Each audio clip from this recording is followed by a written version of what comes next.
Hey guys, it's Scott. So I know the podcast is a little behind, but obviously Zeztz is here. Super exciting. So I cut out our discussion for Zeztz episode 1 from what will be the podcast episode 12 and tried to just edit that as quick as possible. So hopefully you enjoy this and then it'll come out the same day as Zeztz 2. Let's go.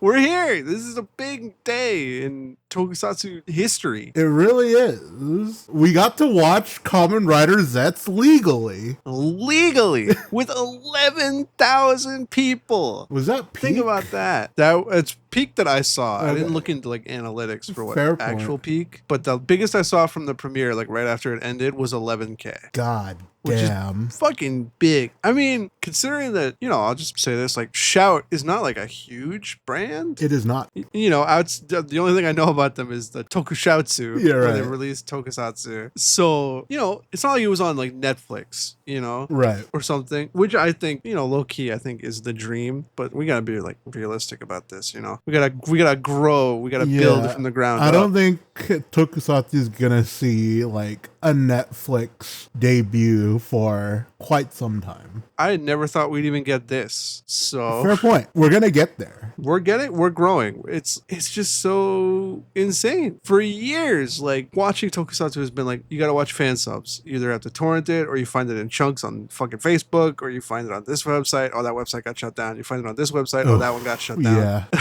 Those are the days. Yeah. And here we have the premiering, I don't know, like some hours behind Japan. Like, yeah, it's crazy. It's just crazy. Like fully subbed. Subtitled. Oh my God. Yeah, it was fully subbed. Yeah.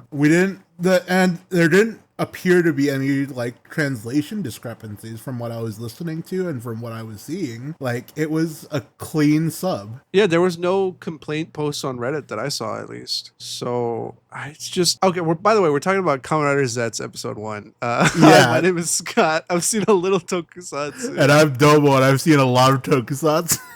And we're here to talk about the most recent Tokusatsu. So, Kamen Rider Zeztz. Before we get into any recap or anything, one thing I want to say is I think I've talked about it in the Gojuger stuff in the past, where it felt like, okay, like 50 is a big deal. Like we gotta make sure everything fucking works. Right. But then instead they let her be weird with it, and I'm fine with that. Like it's fair. Fun. Uh-huh.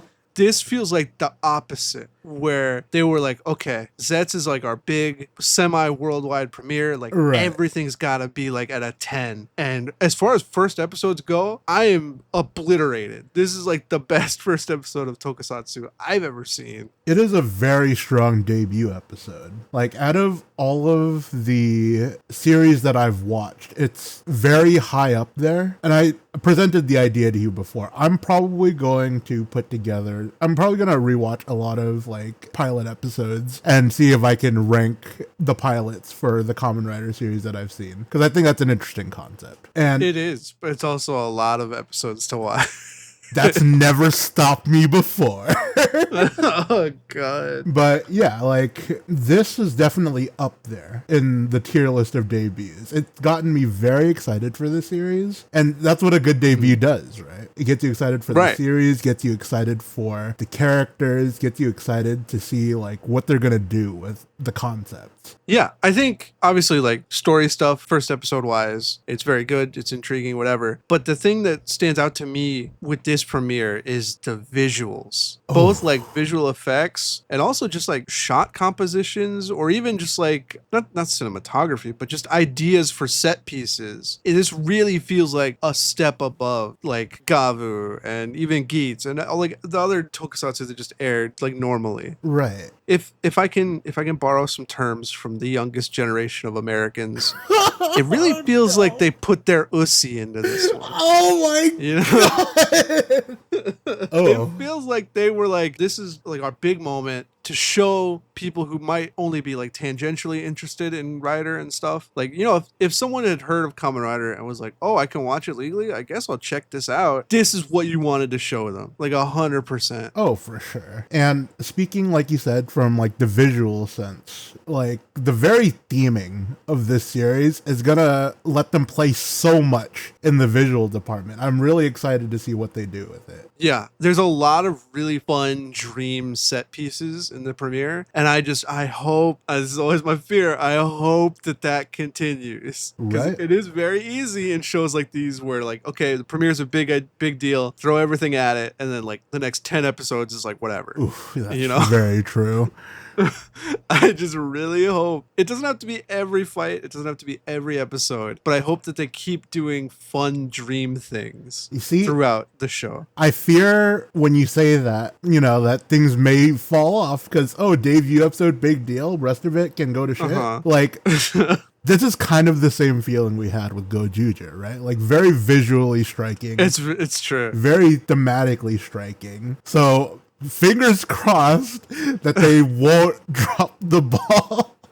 To Go Juju's credit, I will say, like, the visual thing we talked about the most, I think, in the first episode was the fighting game finish thing. Right. And they still do that. They do. Not every episode ends with a cool finish, but a lot of them do. So that's what I'm saying. Like, I know budget, it's a show, you have to reserve, blah, blah, blah. I know that, like, the big, impactful episodes will probably still get really cool dream sequences like this. Right. My hope is just that the in-between episodes get, like, a little something. A little something. A little. Just something that makes you go like, oh yeah, it's Dream World. Right. Or like it messes with your perception of like what it feels like to be between dream and reality. Like that's what's really going to get me. Where they do something striking visually, but it makes you question, wait, where are we again?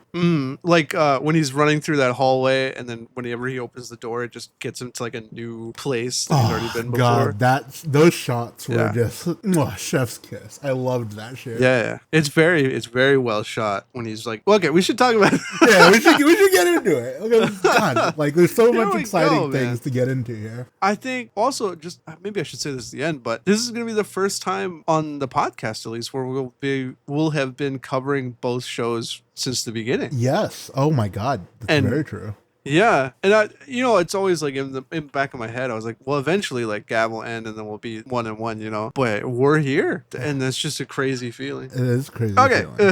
God, wow. Zeztz, episode 1. We open on a dark sky. It's the moon, baby. It's the moon. Well, it is on the moon. Yeah. And it tells us to sit in a well-lit room and far away from the screen. No, I turned all the lights off. We get like a news reporter on a helicopter and she's talking about how this famous celebrity that everyone loves named Nem. Is it? Because I know they obviously say Nemu, but is her name Nem? I highly doubt it. Like just speaking from like linguistics point of view, Nemu is like sleep. So obviously it's got to be like Nemu. I know it's like a pun. Yeah. By the way, there's a lot of like sleep pun stuff. As they do. But I don't know if like her character name is Nem and the joke is that everyone says it Nemu. Because the subtitles, I believe, do just say Nem, N-E-M. Right. I don't know. It's fine. Nemu, fine. She's there. So she's been kidnapped by a bunch of terrorists. And they're crowdfunding her release. $10 billion in one day. God, This is like, this is so... Okay, I don't know how to explain it. From the get-go, yes, it is very outrageous, right? Just the idea of crowdfunding of fucking release is crazy. Ransom. You telling me that if your Oshi got kidnapped, you wouldn't throw like $20 to save your Oshi? You're telling me the second a GoFundMe goes up for a ransom, it doesn't get shut down? Yeah, so everyone's crowded on the streets of, I'm assuming Shibuya, but I don't know. Right. And they're all upset because everyone loves her, apparently. And this, like, high school girl is like, Nemu-chan, and she's, like, clutching her phone, like, crying, when a suave motherfucker walks up to her. Oh, baby. He does magic. Yeah, he takes her hand, he does a magic trick, giving her, like, a handkerchief. And he's like, don't worry, I'm on it. And it's like, oh, who is he? Who is he, dog? Oh, God. The Rizzler himself. Code number 7. Okay, well, so then we cut to the hideout where all the guys have... First of all, there's a table full of guns, real guns. Yes. Crazy. Just in the beginning of Gojuju, we're like, whoa, there's a knife. Isn't that crazy? Yeah. And I think I even joked, like, next time, gun. Yeah. There's guns. There's a bunch of thugs with guns, and she's like tied to a beam. And they're like, okay, we got the money, let's kill her. Yeah. And one thug takes a knife and walks up to her, but then he cuts her loose. And catches her. Ooh. Ooh. So suave. And we meet our well-dressed spy, the agent of code number 7. Yeah, no, man doesn't have a name yet. No, it's very clearly like a James Bond kind of pastiche, Oh, right? yeah. Number 7, 007. It makes sense. Oh, yeah. He has like a little cowlick on the side of his head, and he's like, "Why won't you ever stay down?"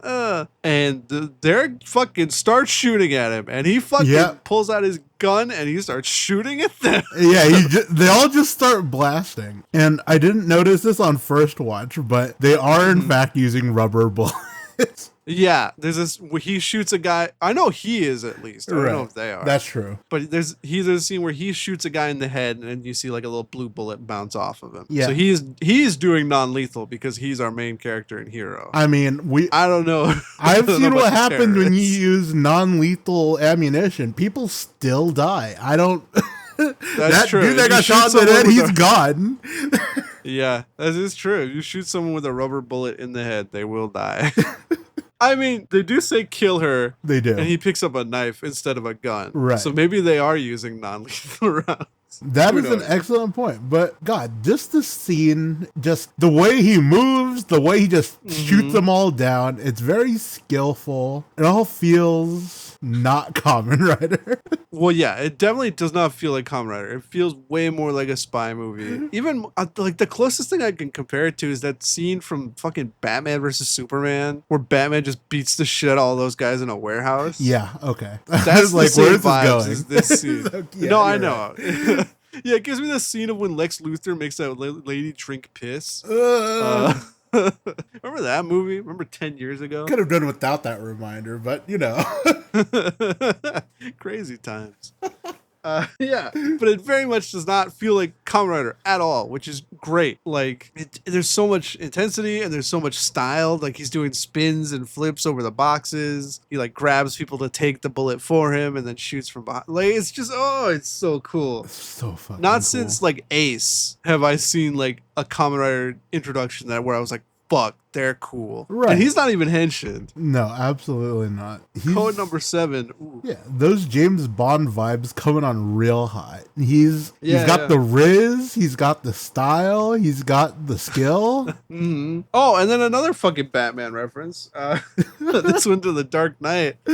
They eventually, like, one of the guys throws Nem out the window. Yes. Or no, he drags her to the roof, I think, and pushes her off the roof. And then our boy jumps right after her. Oh, yeah. Again, like Dark Knight, when he pushes Rachel out the window, and then Batman. This is very, I like Batman, but not that much. But, like, I'm talking about a lot about Batman. Batman's not even a spy. No, he hates Batman.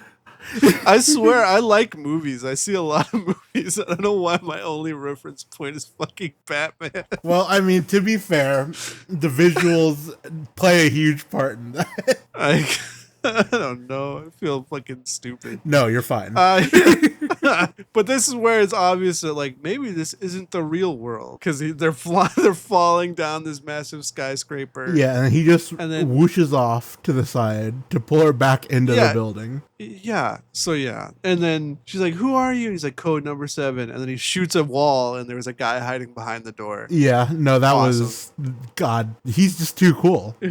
He's just too goddamn cool. And then she's leaning in, about to kiss him. This worldwide celebrity worth 10 billion yen. And then the dead guy on the floor gets up and becomes his sister, and is like, "Wake up!"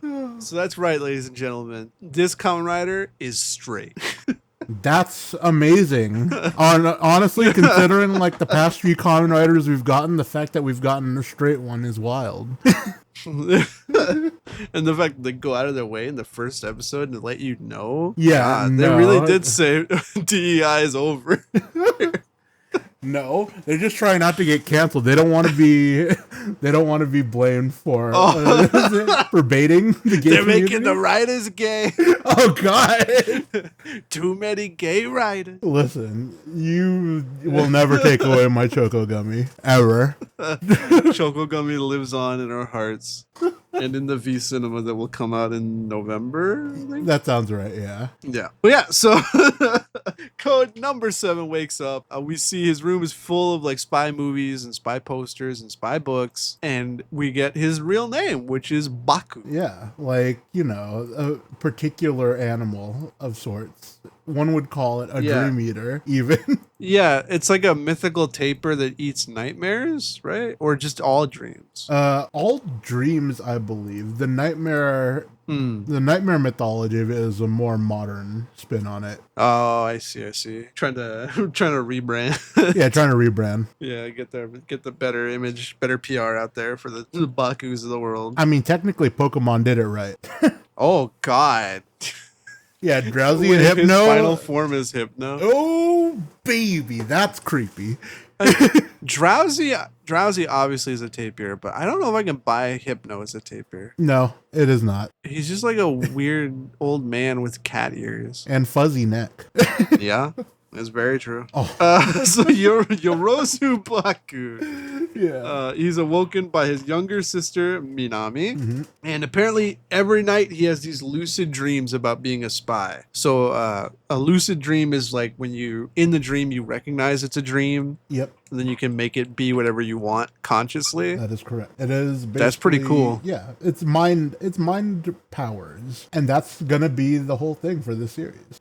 Yeah. But yeah, it also adds a wrinkle of like, even though this is his dream, it's still him choosing to be heroic, right? Right. That's true. Like if he had a lucid dream, he could just imagine like Nemu and just like having sex with her. But Ooh. instead he wants to be like a hero who saves people. I so mean, it adds like a wrinkle. He is the hero of the story. They can't just have him being all willy-nilly degenerate. So yes, he is choosing to be a hero.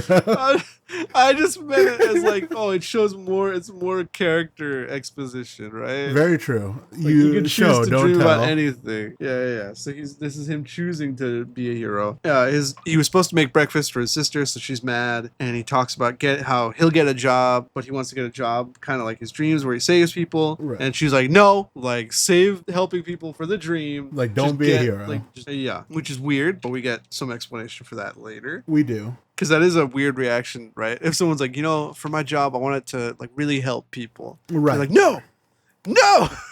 It's like, God, you're so stupid. Stop. God.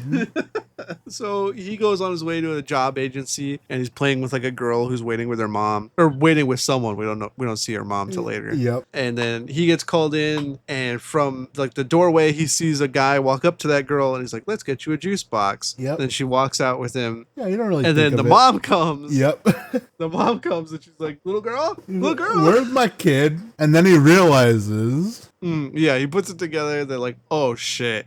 But this is it. This is Baku's big moment. Not just for dreams. He'll be a hero in real life. And then a man in a wig in the red world says, go fuck yourself, and makes a car drive into Baku. Surprise, it's nightmare time. Yeah. Oh, in the background, I didn't notice this on my first watch through, but on the second I did. You do see the mom goes and gets the daughter. Yep. Like when he's laying on the ground. Yeah. So no child was kidnapped. No child was kidnapped, and they just left the fact alone that a man was run over. Yeah.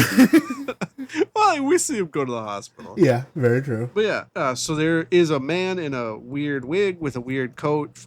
His name was revealed in the press conference, but I think it's Knox. We don't get it in the episode. It is not revealed in the episode. No. He is a pretty established actor from what I've heard. Like I looked it up and he was in like a really popular like boys love drama, I think a few years ago. Oh. He's the caliber of actor that people were surprised when he was announced. Oh. For this. Which again shows you that they're not fucking playing around with this shit. They're like, this is our big moment. We gotta make it, I guess big deal. So, yeah. Typically in Kamen Rider series, a lot of actors get their debut, Yeah, it's either like their debut or like they're actors from old tokusatsu and they're like returning as like an older person. So that is a very interesting point. Huh, I did not know that. Mm-hmm. Yeah. So you know what? Sometimes the press conference is worth it.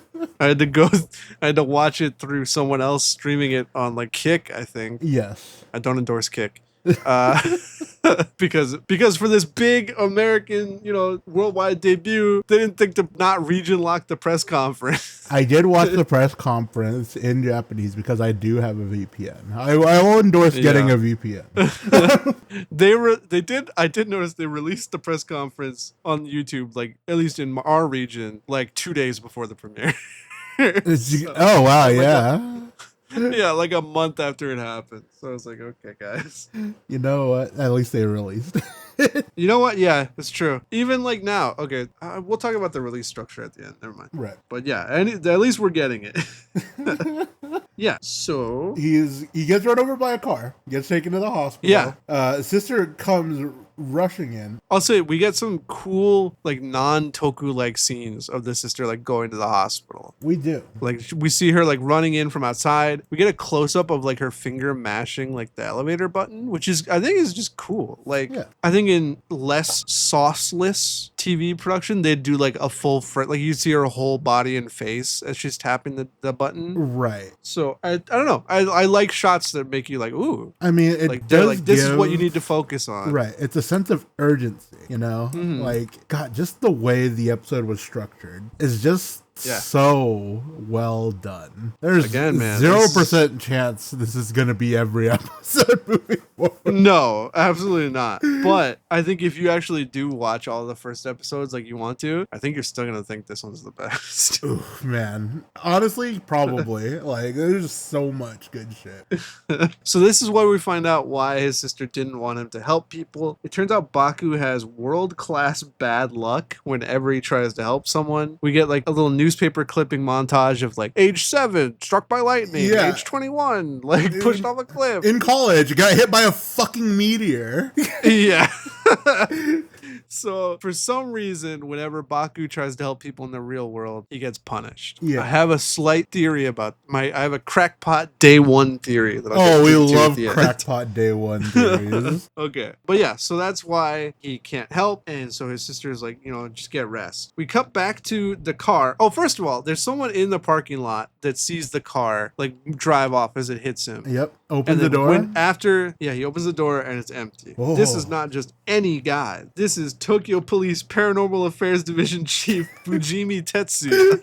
Did you write down his whole title? I did. Okay, because the way we'll talk about the scene structure. So the scene is structured that it's like a new character, Nasuka Nagamo, who's joining the paranormal research thingy. Right. Walks up and she introduces herself, and on the side you get big text bubble of like their name and division or whatever. Right. And then he's like, I'm Fujimi, and then the same thing happens for him. These characters matter. Yeah, well, yeah, they do. They were at the press conference. Yeah. But, if you haven't seen the press conference, it emphasizes their importance. Yeah. So the second time through, I made sure to write down, like, the word bubble. So I was like, I didn't know. At first, I just thought it was, like, paranormal investigation is, like, all I caught. Oh, okay. I didn't know it was actually Tokyo Police, it's like a department. Yeah. Mm-hmm. By the way, notable, the actor for Nasuka was in Zeztz. Kamen Rider. Yep. Yeah, Kamen Rider Lopo. Looks just as fine as she did then. She does. She fucking better be a rider, dude.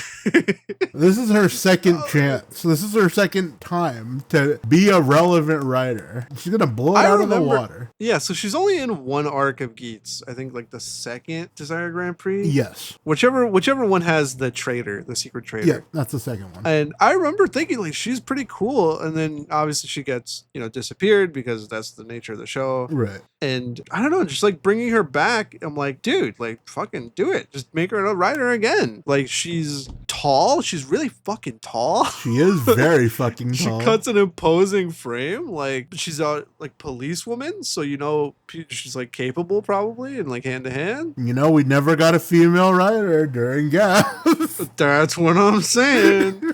If it's not a good look, 2 seasons in a row. I hope it's her. Part of me wonders if it'll be Nemu, just because they're introducing like this celebrity woman. That's true. So it's like, how is she going to be involved in the plot? She does give me like Neon vibes. Very much Neon. Yeah. So that's why I'm thinking like, oh, it's probably gonna be. If we do we better fucking get a female. And if we do, I think it's probably gonna be Nem. Yeah. But man, I'd like it for me to be Lopo. Oh, God, 10 out of 10. But yeah, good casting. yeah, great casting. Same writer as Geets, so like he pegged her. You know, that sounds wrong. That sounds wrong. He clearly saw something. He saw the potential. Yeah. Like, yeah. So she's a new member joining the Tokyo Police Paranormal. Blah, blah, blah. And Fujimi she calls him chief. I don't remember if he was chief or if he's just a senior detective. He is. Gives her the breakdown. He does give her the breakdown. Okay. And it's funny because this whole interaction between them gives like Scully and Mulder and Scully. It's very X-Files coded. Because she is very much the skeptic between the two, and he is very much like the believer. They set it up from the get-go. So I do think any B plots involving them will be super fun. Also, very interestingly shot. Like it's shot from the interior of the car. Like the car that hit Baku. And I think it is shot reverse shot, but like just having it in like a tight confined space like that makes it more interesting. Oh, absolutely. It's fun. They're putting effort and I want to reward them. So much effort. With my stupid attention.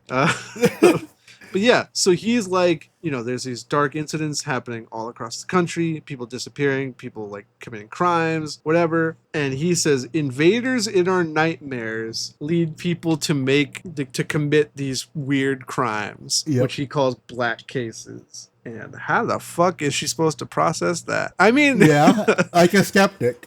Yeah, she's joining the paranormal fucking division. So. No, this is not what she signed up for. Was not in the job description. She's fresh out of academy.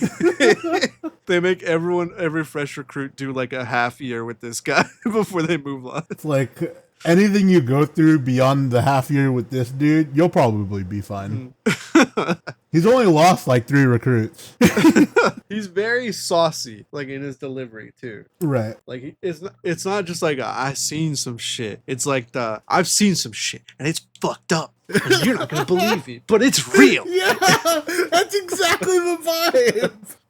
He's a lot of fun. Yeah. I'm excited I love the Happy Party group, but I'm excited to see that this group develop, especially what we see at the end of the episode. Oh, for sure. Yeah. So Baku is in bed. Yep. And he's sleeping. And he opens his eyes. And it's boom, the monster revolver of the head. week. Revolver head.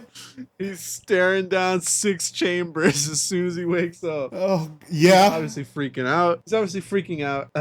This is when we get a lot of the fun, like, dream sequence things where he runs down, like, these really dark hallways. Yep. Going through from door to door, and he's, like, teleporting. There's, like, camera twisting and turning. Very, very cool. Minimal lighting. It's just cool, man. Like, it gives a horror element vibe too, which I think 100% is an interesting direction, because you don't normally think about nightmare stuff whenever you think about like a dream concept, right? But being able to so very clearly incorporate both sides of the coin and just instill that sense of dread into the main character. Or even like, I feel like in a lot of children's media, nightmares, they try to make them as like not scary as possible almost. Right. You know, because there's still kids watching it. And it's like, yeah, nightmares are scary, but it's like, oh, like we see a nightmare in Gojuju this week, and it's yeah, it's much more tame and much more, not like this. There's like no horror element to it. Right. So yeah, having this like actual, Jason Voorhees chase sequence is very cool. Again, I don't know, like we're adults, so we like it, we enjoy it. I don't know how this will hit for like their target demographic, like little kids. Nah, this is the international audience, baby. They know who their demographic is. That's what I mean. Like, are they? I don't know. Like, is this still gonna be? I mean, at the end of the day, I assume it's still like a kid's show at the core, right? But it is going to be interesting to watch this one and think like, how much is this trying to appeal to like an older foreign audience versus like the core Japanese children base? Yeah, it does give the idea of maybe leaning towards the young adult audience, like kids in their teens, like early college student. It definitely hits those notes that you would expect out of those age groups. Also, while still selling product. Well, of course. If I was like the age I was when I was watching like Power Rangers every week, watching this first episode, I would have been terrified. Like I don't think I ever would watch Zeztz again. I would have been so scared by this. This is like Courage the Cowardly Dog, like the little girl playing violin when she turns around. Ugh. Oh god, this was my kind of shit growing up though, so I probably would have kept watching. I could not. I didn't start liking horror stuff until I was like high school. Like I'm bad with horror, but I do like a good mix of it. Like Madoka. I don't know if you've seen all of Madoka, but I've seen the whole anime. I didn't watch the movies. Okay, but like that's not really scary. See, but then there's the unsettling feeling of like the witch's domain, right? Like nothing feels right. It's just not normal. And it's it's meant to keep you off balance mentally because, you know, the rest of the series outside of those sequences, it's very cutesy anime moe girls, you know? So just having the duality play off of each other like that is, I think, a great way to take the series. I see. As a boy, I think I prefer Madoka for boys, Kamen Rider Gaim over Madoka. You know what? Fair point. I understand. I don't think it's comparable though. Like I don't think Madoka ever gets as scary as, well, maybe my memory of it's not that great. Like there's deaths and stuff, but visually I don't think it got. Well, also Madoka's not for kids. Like the whole joke of Madoka is that like it looks like a cute show. Yeah, the point of it is that it's a deconstruction. You're right. Yeah. It's not like. But yeah, I'd be interested to see how like toy sales and all. I don't think we ever get like viewer statistics for Toku, but yeah, I'd be this interested. This is our first time being able to see like, oh wow, there's 11,000 people watching the debut. Yeah. See, but then it'll be interesting. That's the thing too, where it's like sales with it going internationally. There is the possibility that maybe they are going to start importing the toys out. Who knows? I think in a world where we weren't in tariff apocalypse, that might have happened. No, don't remind me. But like, I mean, even now, like say imported drivers from like the old import sites is like, you know, almost 100, if not 100, right? Right. I think if they were trying to actually bring them here and sell them, they'd get tariffed and then they'd pass it on to us. Like, I don't think it would make that much of a difference price wise. It hurts, but at and the same also time, there's like, there's also like you have to buy shelf space from retailers, right? Yeah, that's unless they're gonna set up their own online shop. I don't know. There's a lot of logistics to selling shit. I mean, the idea of accessibility is probably what excites me the most about it. Yeah. I mean, obviously, like, there's so much different about Zeztz that we can get lost just talking about all the things that could happen. Yeah, the possibilities are endless. Yeah. Jumping back to Revolver Man, there's a scene where like he's choking. Oh my god! And he lifts him out of the bed. Yeah, it cuts back to the hospital and Baku's levitating above the bed. See, that's the kind of like nightmare horror shit. Oh god. Yeah. If you die in the dream, you die in real life. You die for real. Oh god. Yeah. So eventually he's like, well, you know what? Like eventually he recognizes that he is dreaming after running through like all these different worlds and stuff. Right. And so he's like, well, in my dreams, I have the power. And immediately he's not like hospital gown Baku anymore. Yeah, he's back to it's a cool code shot 7. where he's on the ground. There's broken like mirror shards on the floor, and you look into the mirror shards, and he's Agent Code 7. Ooh, that was also a great shot. God damn. Is that might be our first henshin of the episode. Look at this guy go. But he pulls out his gun and he's shooting Revolver Man and does nothing. Nope. Revolver Man like still easily smacking him around. He can't fight him and he's like, what? Like, this is my dream. I'm in the my lucid hero. dreams, I'm powerful. I'm the hero. And a very chilling statement from our mook of the week. Puts the man down and says, that's just your delusion. Oh man. Tearing a dude down when he's at his most powerful fucking sucks. Yeah. And we see him, he eventually tries to run away, and he runs towards this weird door that has 2 women stuck in it. Yeah. I'm sure that'll be important at some point. Yeah, it'll be explained, maybe, one day. Yeah, he manages to get in, and then we hear like a bunch of like clocks ticking, and we see the Zeztz bike, which will be the Zeztz bike, covered in dust. Right. And he walks in, and there's the operating manager from Code from his other lucid dreams, Zero. Commander Zero. Commander Zero, speaking full English. Full English. They did subtitle it for the Japanese audience.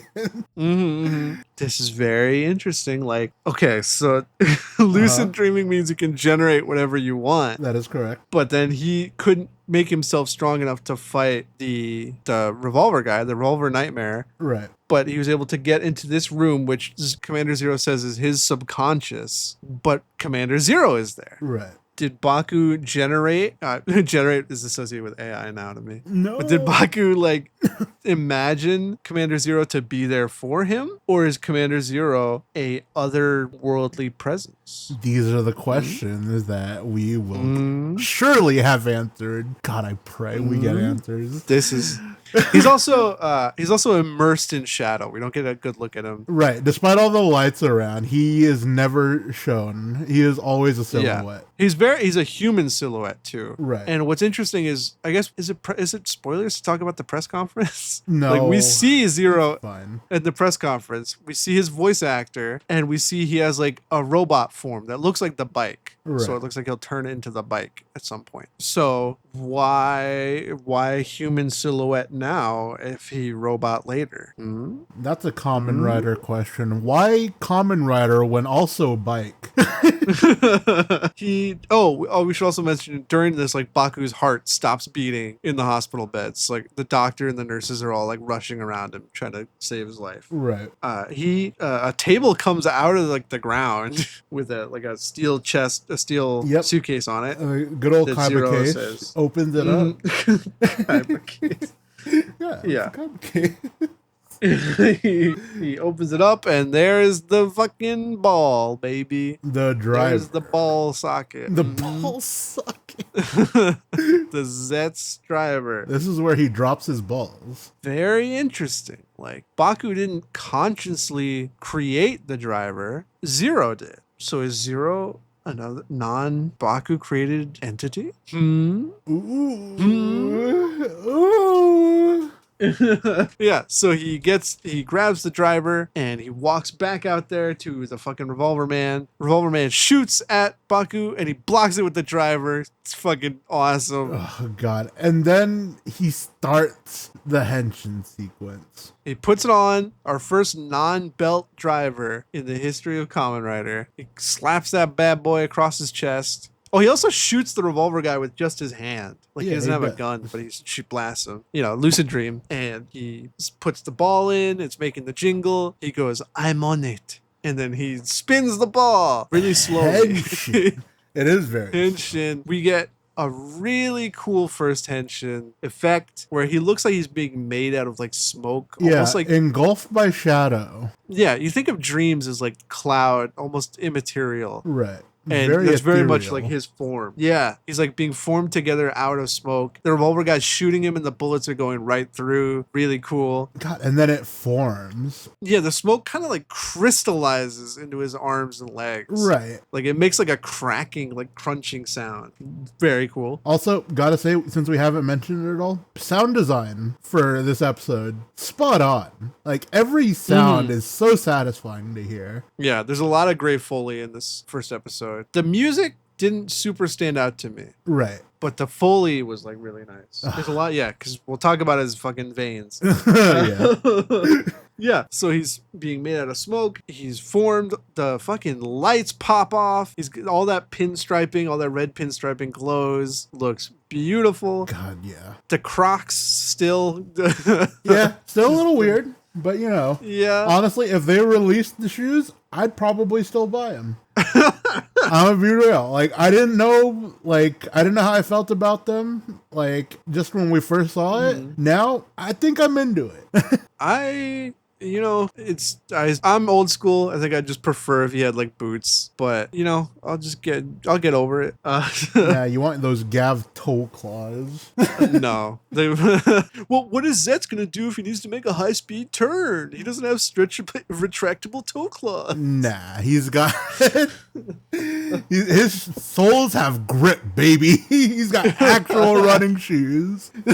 But yeah, he goes for his first punch on the nightmare. Boom, he goes flying. Then we get a very slow, like quiet close up to Zetz's head as the eyes fill up with like red and purple smoke until they become the full red compound eyes. Oh yeah, very cool. very cool. Very cool. We get our fight, and we'll get into the veins. So before like big punches, and then there's one where like he drags the nightmare, so it's like it happens to his legs too. Right. He gets like big, thick veins spawn in his limbs. Yeah, and then God, his calf when it charges his calf. Oh, I was pretty uncomfortable there, but maybe we can attribute that to the horror. There is visceral sound effects when the veins pop. Also, we forgot to mention when he puts the driver across his chest, his heart starts beating again in the real world. That was cool. That was cool. Very cool visually and thematically. He's living for the first time. He's alive in the dream. But yeah, I don't know how I feel about the veins. It did make my calf like actually twitch when I saw it. Like, I think you could get the same kind of effect by just making them like a bigger piece, so it looks like the muscles swelling. Right. But the veins is like, whoa. Yeah, but I mean, it was a very interesting visual choice. Yeah, Zeztz is like a weird looking like monster almost. Yeah, like I mean, not just because he doesn't have the belt, but he does have like that weird like ethereal kind of feel. So I don't know, maybe giving him these weird veins makes him more like whoa, like this guy is weird. He's like not human. That guy ain't real. He's not real. So it could be leaning into that. I'm sure we'll get over it. Yeah, we'll get over it. There'll be more interesting visual effects, I'm sure. Oh yeah, he is beating the fucking shit out of Revolver Man. Oh, absolutely. At one point, Revolver Man like throws out some chains to like tie up Zeztz. No, that's I think when he swells up his calves and he grabs like, the chains. This is my dream, and then the chains that were holding him are now holding Mr. Revolverhead. Yeah, I think this is gonna be from what I've heard, this is gonna be like the Shoma thing where he's like, give up the treats or die. I think our new like catchphrase is like, my dreams belong to me. Ooh, honestly, pretty cool. Yeah, I like that better than give up the dark treats or die. I don't remember if it's when he throws him or if he hits him later. But at one point, he punches the fucking Revolver Man through a billion dream worlds. Oh, yeah. No, that's when he throws him with the chain. It's insane. Okay. Yeah, he throws him through several green screens. Well, when you word it like that, it's a little less magical.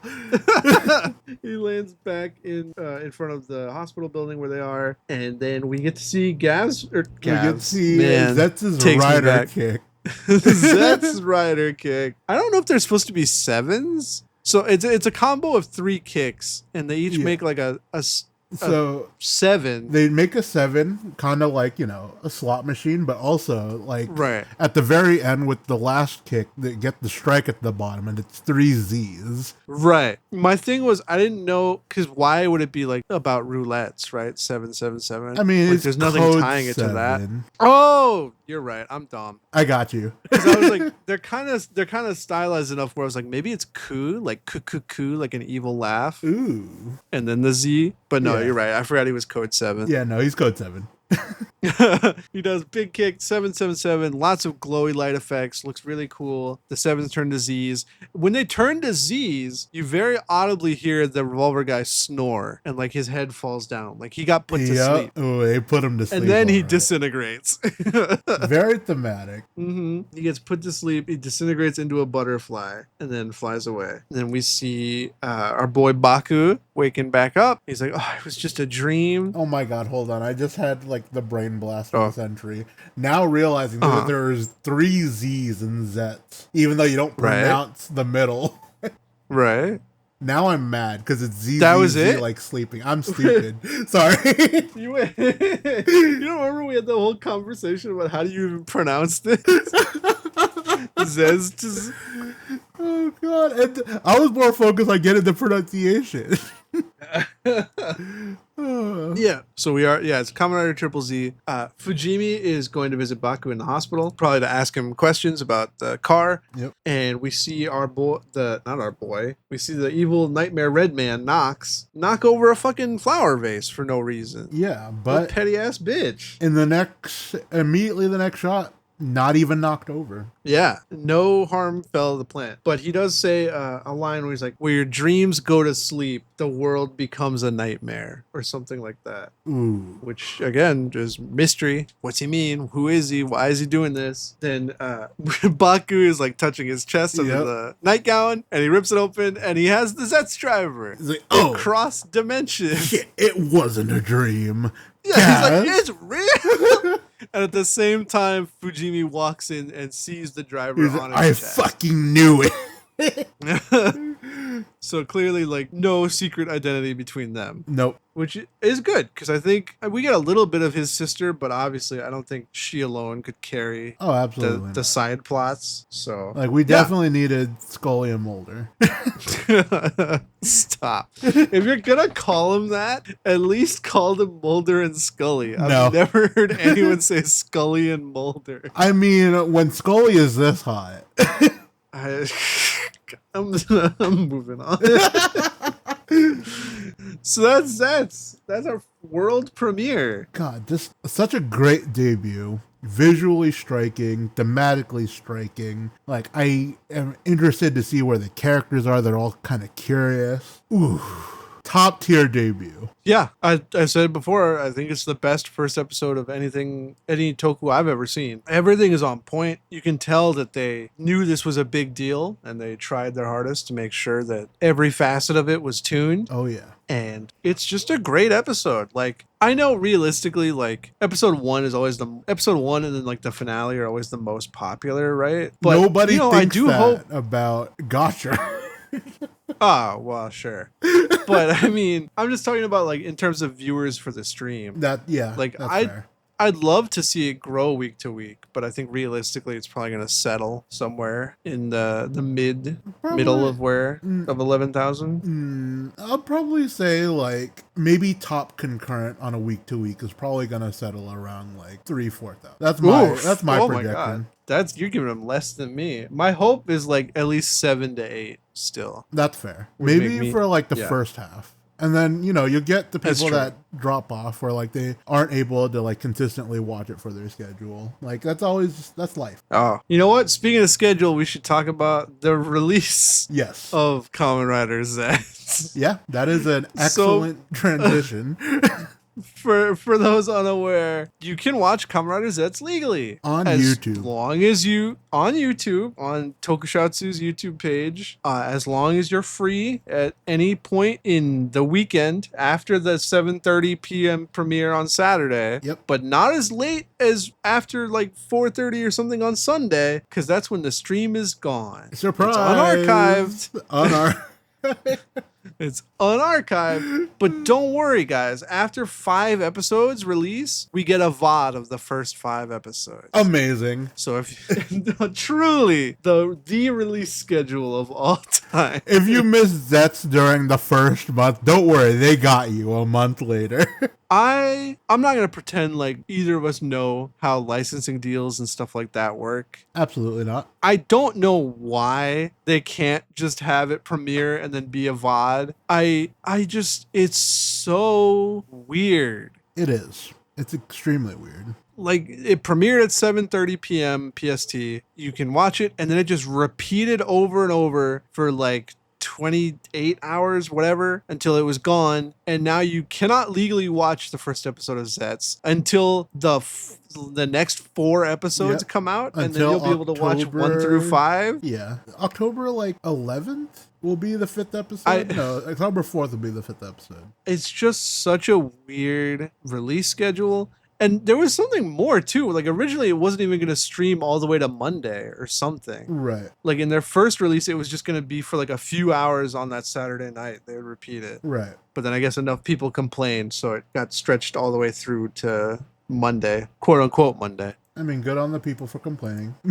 Yeah, I mean, obviously, that's what we got is better than what they proposed. But this is for however long Tokusatsu's been going. If you've been a fan of it in the West, you've had to resort to piracy. That's just how it was. We didn't have a legal channel to go through. Right. And one of the things that people always talk about with piracy is that ease of access often like decreases piracy. Like Right. if when Netflix first came out and it was like the only streamer and it had everything on it, piracy was decreasing. It's funny you mentioned this because there is an exact parallel to this in like the gaming world right now. Oh yeah. So Hollow Knight, Silksong, literally just came out. Even the most notorious like pirating Reddits, like they all mention it's $20. Just fucking buy it. Yeah.